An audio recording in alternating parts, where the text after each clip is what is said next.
David, we need to go to stock picks. We understand you love NVIDIA, but your stock pick today, Home Depot. No, it's not going to be NVIDIA. I think if you're in, stay in. If you're not in, I think what Drikus said makes a lot of sense. But they're still ahead in terms of where they are in terms of technology. But competition will come in. I'm going for a string of rate cuts in the US. They're going to happen. And an area that has lagged has been on the home building side, on the housing side. And I think Home Depot, still a superb business, long, strong history, well managed, good balance sheet. I think it's time to start looking at companies like that. So I like Home Depot. I still have it in portfolios, but I think I wouldn't be, I'm not afraid to start increasing or look at it as well. But I think we're going to go into that kind of area now, which is going to throw open a whole lot of new opportunities.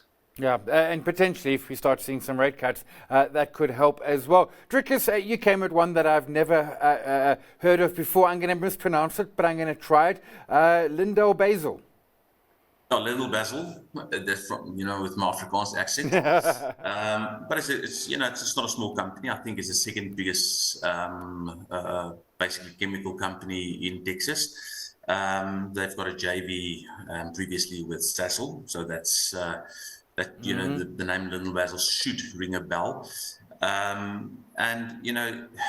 Just look at the share price. It's dropped to below the recent April lows. It's sitting just above the 2020 COVID lows. Yeah. It's a chemical company, not too much dissimilar from what Sasfin is doing in Louisiana,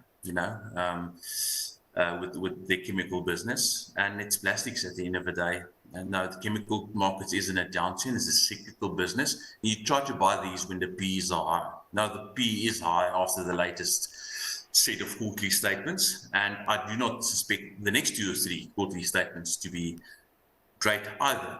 But they are one of the lowest cost producers. They're in the top quartile of low cost producers.